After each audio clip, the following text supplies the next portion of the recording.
Well, the first time I met Jesus, he was, how do I put this? He was slightly on the more dead side of life. Now, that sounds a bit morbid, I admit, a bit dark and twisty, but it really wasn't, right? It was fine. I was just carrying his corpse back to my tomb. All right, hearing it out loud, it sounds pretty bad, I admit, but there was nothing sinister about it. Nothing sinister going on, right? I was a member of this kind of city council type thing called the Sanhedrin. And look, we just really didn't like Jesus. And so we kind of just killed him. All right, again, hearing it out loud. It was okay though, right? I had this buddy, Nicodemus. He was also in the Sanhedrin. And look, he knew Jesus. And so I was friends with someone who was friends with Jesus. And okay, now that I think about it, he was there in the same meeting where we agreed to kill Jesus, but it's fine. It's all fine. Look, before I wind up incriminating myself in some way, how about I take it from the top? Hi, my name is Joseph. I'm from a little town called Arimathea. We're the place with the big artichoke, right? I'm sure you've heard of that. No? The big artichoke right up there on top of the city wall? Arimathea, no? It's pretty famous. No, whatever. That's cool. That's fine. All of this happened, 7, 8 years ago. Nicodemus and we were members of this council called the Sanhedrin. Friends for years we had been. We went to school together over at Old Capernaum High. He was a local there. I was a boarder there on campus. Capernaum Caper was our school mascot. Caper Diem, school motto. Nico, he didn't really do sport.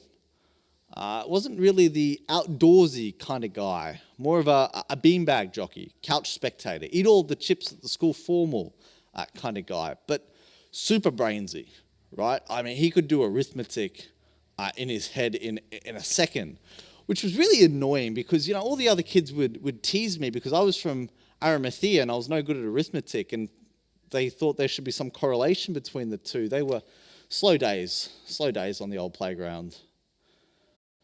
But anyway, we were on the Sanhedrin, right? So glad, right? Nico, he was a shoo-in, right? He knew everything there was to know about being a Jew. His dad had been on the Sanhedrin, his pop before him too, and old Gampy was there.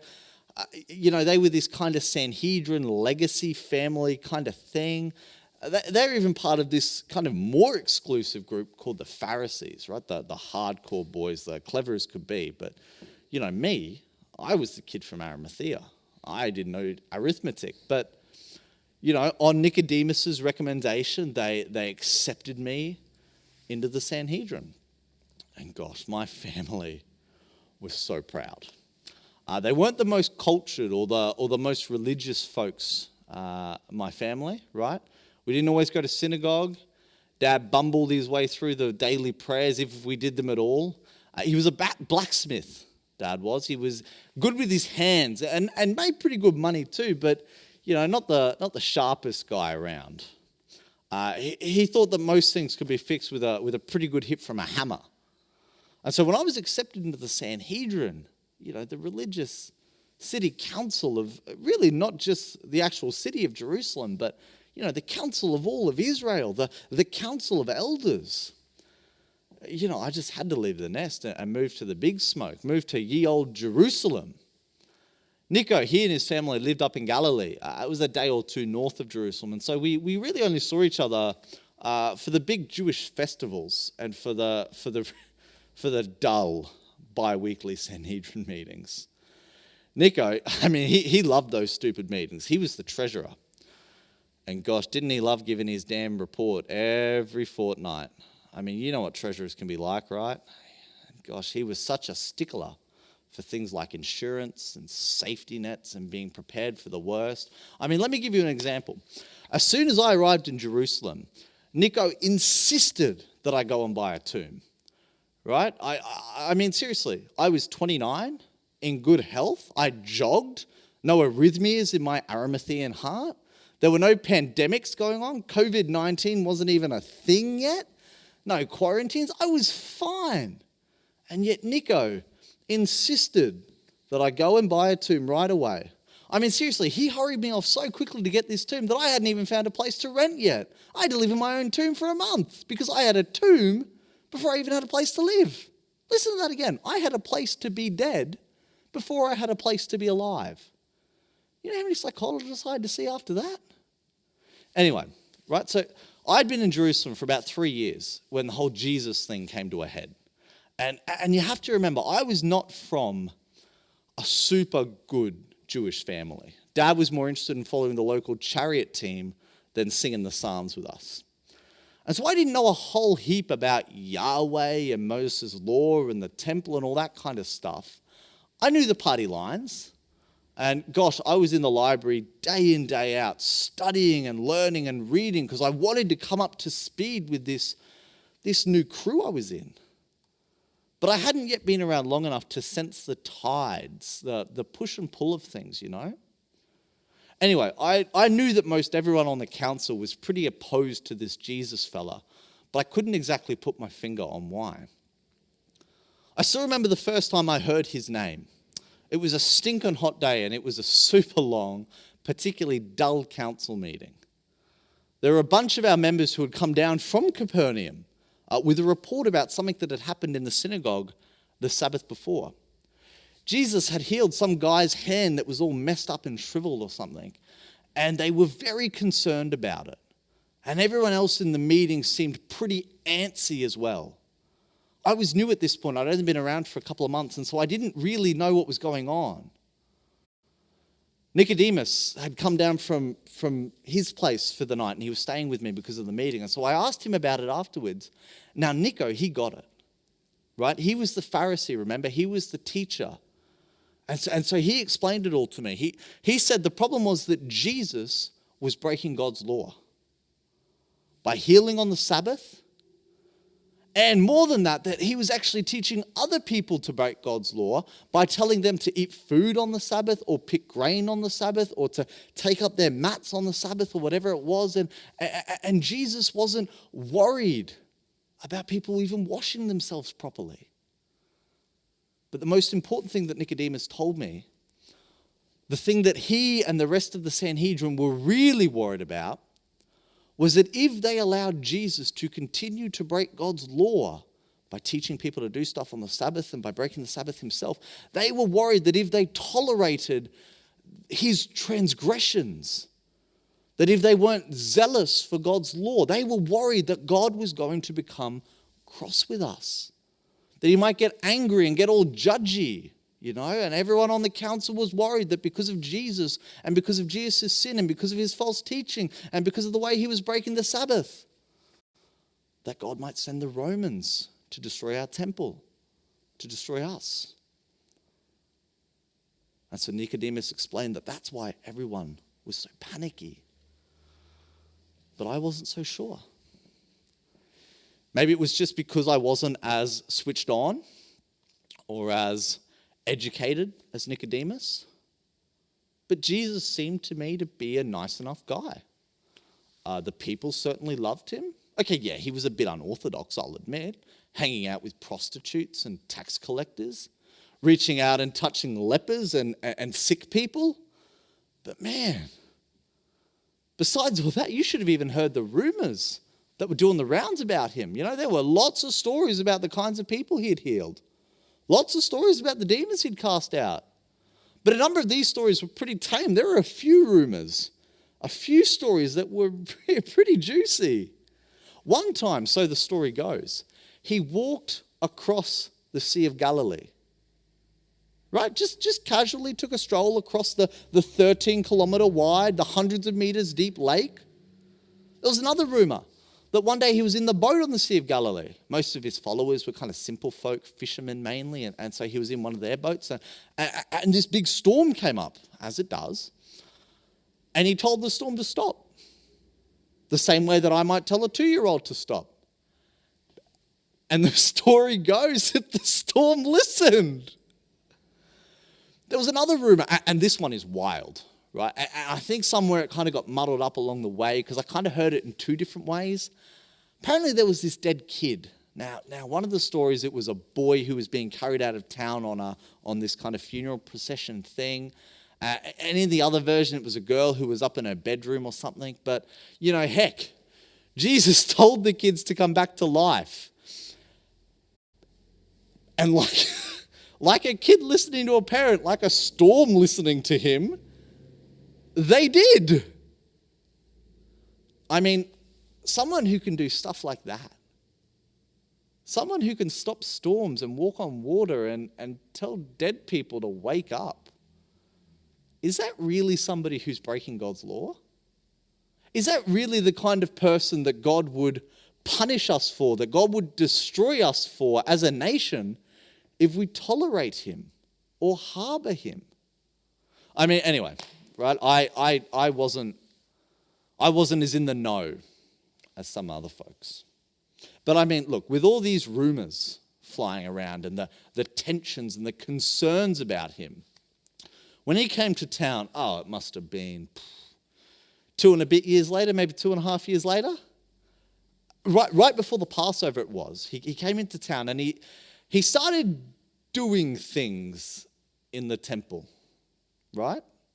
Throwing tables around, taking people's cash and flinging it across the room, making whips, yelling, carrying on, acting like he runs the place. With the kind of rumors flying around that they were, people were angry. They were scared. And then the next day, right, Jesus has the chops to come back into the temple and talk shop with us all. And I mean, granted, he seemed to be a pretty clever teacher, right? Everyone was asking him questions one after the other. There were questions about the future, questions about the end of time, questions about David's son, about how to interpret parts of God's word. There was even a question about, I think it was this dude who had 7 wives, or did he have 7 brothers who had 7 wives and they all died and married each other? I can't even remember, right? It was such a confusing question. But I mean, man, I was still only learning at that point. I'd been studying every day, and the discussions were a bit beyond me, but Jesus never skipped a beat. He knew stuff about God, about God's word. Nico, right, the Pharisee from the legacy family, he was pretty darn impressed by Jesus' knowledge. In fact, Jesus knew so much stuff that by the end of it all, the leaders of our Sanhedrin, the kind of leaders of our organization, they decided that we should actually not ask him questions anymore. Because the more questions we asked him, the more he showed us up. Every time. No matter what we threw at him, if we threw the trickiest, curviest theological conundrum his way, he always had the perfect answers. And somehow, in the process, he managed to make us look like frauds with every reply. Right? So, I mean, there were some serious concerns about this guy. People were concerned that because of his actions, God was going to bring judgment upon us. And then when he comes and he publicly trashes our temple and he undermines us in front of everyone, and all this 3 days before the Passover. The meeting that afternoon was a bit tense. There were some raised voices, a lot of anger, some fear, and some pretty dark glances from our leader. Our leader was a guy called Caiaphas. Caiaphas mentioned right at the end, ever so quietly, that he'd come up with a plan to take care of this Jesus. He'd come up with a plan with one of his disciples, a guy called Judas. But I mean, at this point, I still wasn't even quite sure that this Jesus was as big of a threat as he was being made out to be. Anyway, the next night, 2 days before the Passover, right? Nicodemus was staying with me, as he always did when it came time for a big festival. And Nico, he started talking about Jesus. Now, we hadn't talked about Jesus since that first event 2.5 years ago. And Nico started talking about Jesus, but he was talking about Jesus in a way that I'd never heard before. He told me that he'd actually gone and met with Jesus once. Now, I had no idea about this. Apparently, he'd gone and met with Jesus at night one time, and Jesus wasn't at all the kind of person that Nicodemus had expected him to be. Nicodemus was quite evasive after this. He didn't want to answer a lot of questions. He wanted to kind of keep it a secret. But he definitely seemed like he almost liked Jesus. And I was shocked. I mean, Nicodemus was the one who had taught me why we hated Jesus. He was the one who convinced me that Jesus was bad news. And yet here he was, sounding almost like a sympathizer, almost like a believer. I snapped him out of it. I told him, I set him straight. But it was a bit unnerving. I had a terrible night's sleep that night. I kept tossing, turning, playing everything over in my head. Who was this Jesus? Should we really be opposed to someone who has such knowledge? Someone who has such power? Someone who seems to have real authority? I was so angry. Passover had become my favorite time of year in my last couple of years here in Jerusalem. It was a time when we remember God's deliverance of us as a nation from slavery in Egypt.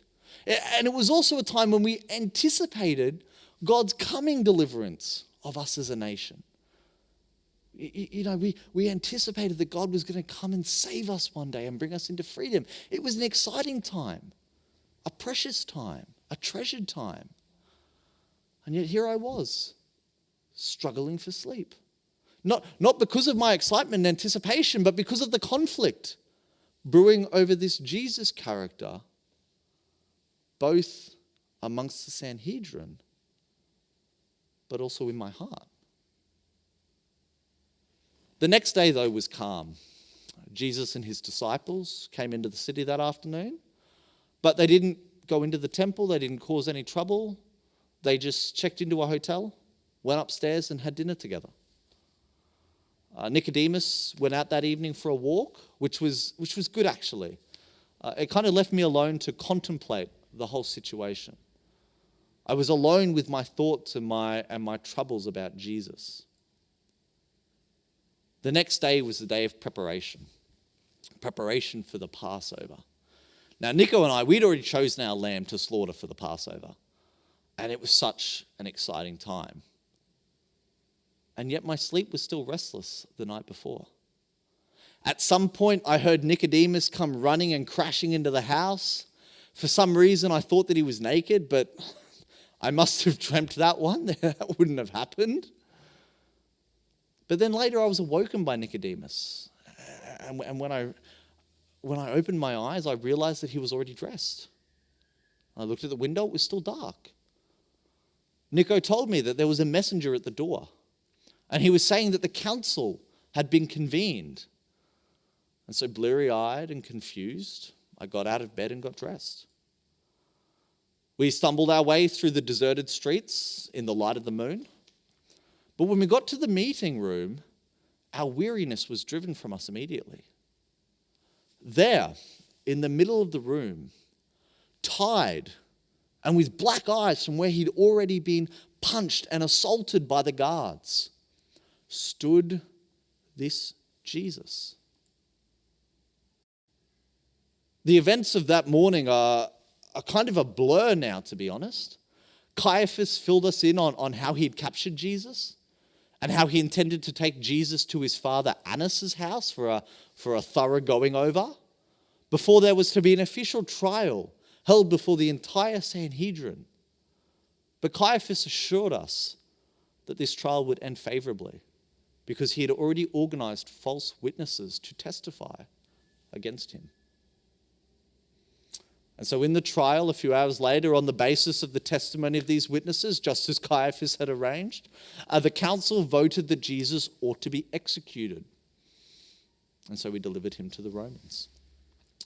And as much as Pilate appealed regarding Jesus' innocence, and as much as he was reluctant to crucify him, so reluctant that he even tried to shirk him off to Herod, but Herod had the same reluctance and just palmed him right back to Pilate.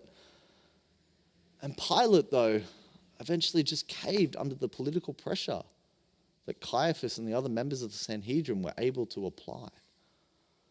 And so at around midday, on the day of preparation, Jesus was crucified. At around 3 p.m., he breathed his last and died. Nico and I watched all this take place, shocked by the miscarriage of justice, shocked by the sheer barbarism of it all. In fact, we were standing next to his cross when a Roman soldier came to hasten Jesus' death and the two fellows who were there with him. He came to hasten it so that the Passover wouldn't be spoiled by the presence of these folks on their crucifixes. He was planning on breaking their legs, but Jesus was already dead.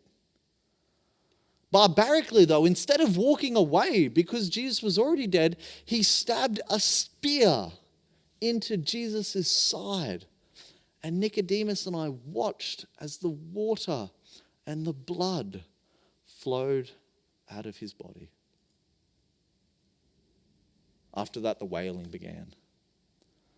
And we couldn't watch it anymore. And so we walked home. Silent until we reached the walls of the city. Nicodemus turned to me at that point and he said that he wanted to do something. He didn't know what. He didn't know what. But he wanted to do something. And he stopped. Dead in his tracks, his eyes wide. And he said that he wanted to bury Jesus. I was scandalized. Where? I asked. How about in your tomb, he said. It's just over the hills over there, isn't it? But, burying a person is not a cheap endeavor, I reminded him. There are herbs, there are linen cloths, we need to... And Nicodemus said, but it's Jesus. And I said, okay, but if we touch a corpse, that means that we'll be unclean, Nico. Right? We're going to be unclean for at least a week. We'll miss out on Passover. But it's Jesus, he said. So, what about the Sanhedrin? They've just killed him. If we go and bury him, if we throw our lot in with him, they'll flip out. We'll be expelled, for sure. But it's Jesus, he repeated. How are we going to bury him to begin with? Pilate's not just going to give us his body. His body's the property of the Romans now. Nico responded again, but it's Jesus. No matter how much I protested, his response was always the same. But it's Jesus. And in the end, he was right. We had both known for a while that Jesus was no ordinary man. And that the least we could do for him was offer him a proper burial. And so Nico went to the marketplace, he bought the supplies. I went to Pilate to petition for Jesus' body. Pilate, for his part, was surprised that Jesus was already dead, and so he sent someone to verify. He was concerned that I was trying to keep Jesus alive or something, and once the soldier came back and verified that he was dead, he granted me permission to take Jesus' body down off the cross and to bury it in my own tomb. Nico met me there, and we both worked in silence. A number of Jesus' followers, some of his friends, some women, watched us. They didn't speak to us, and we didn't speak to them. When we were finished, we rolled a stone in front of the tomb to give Jesus the space to rest in peace. The Passover itself came and went. Nico and I stayed home, wallowing in our own foolishness, really. Getting caught up in that pretender had cost us quite a lot. We'd made ourselves unclean. We'd been expelled from the synagogue. We'd wasted our money, spent it on the materials for his tomb. All for apparently no good reason. A few days later, though, I was wandering through the markets, trying to find myself some capers. And I heard someone say that they had heard that Jesus' body had been taken out of my tomb. And I mean, I literally laughed out loud. I scared the wits out of this poor lady in front of me. I was so shocked. It was ridiculous, right? For starters, the rock that Nico and I had rolled into place was pretty big. I mean, it took us probably a solid half hour to get that thing moving in the first place. And it had slipped into its crevice perfectly. I mean, it would have taken a small army of men to move that rock. And so I just went about my business as usual with a grin, thinking about the foolishness of Jesus being removed. But then that afternoon, Caiaphas came to call at my house. I hadn't seen Caiaphas since he expelled me from the Sanhedrin. And he was very flustered, concerned. He wanted me to take him to my tomb. And so I did. And it was the first time I'd been back there since I'd buried Jesus. And even from a distance, as we approached, I saw that indeed the rock had been moved. The entrance to the tomb was open. And I was even more shocked to see that a Roman seal had been placed on the rock and that it was now broken. I mean, I was shocked that there was even a Roman seal there. I mean, those things were normally reserved for like the emperors and the generals and the bigwigs. I didn't even know that Jesus was getting one of those things. But the seal was there and it had been broken. The ropes were ripped. And when we got there, I was shocked to see that Jesus was not in the place where Nico and I had left him. All that was there were the sheets all crumpled up, except for the towel that I had placed over his head. That was folded up neatly on the side. Walking back to Jerusalem from my tomb, Caiaphas told me that Jesus' disciples had come and taken Jesus' body out of the tomb. He said that the soldiers which were stationed there had fallen asleep and that the disciples had came, broken the seal, moved the rock, and stolen his body. And I mean, heck, the more I heard this, the more surprising it became. I didn't even know that Jesus was getting soldiers stationed out the front, as well as a Roman burial seal. I got home at nightfall and I told Nicodemus everything. He was surprised at the news that the Roman soldiers had fallen asleep. Roman soldiers don't fall asleep, he said. Let alone do they fall asleep while a seal is broken and a giant boulder is rolled away and a corpse is snatched. I mean, that's noisy work. Noisy enough to wake up a Roman soldier who probably wasn't asleep in the first place. The whole story sounded kind of fishy to Nicodemus. And when I asked him what he thought had happened, he took a deep breath and looked down. He'd been at the Sanhedrin office that day. He was clearing out his desk, and he'd heard some people talking. And they said that Jesus' disciples, his followers, were now telling people that Jesus had risen from the dead. That an angel had pushed the stone away and had frightened the soldiers, and that Jesus was now walking around somewhere. I laughed again for the second time that day. Jesus raising himself from the dead? I mean, it had to be a joke. He was pulling my leg for sure. But I looked up and I saw the wild look in Nico's eyes. Nico was not joking. He was serious. And not only was he serious that this is what people were saying, he actually believed it. over the following weeks, I must have showed my tomb to at least 1,000 people. I mean, everyone wanted to see for themselves where it had happened.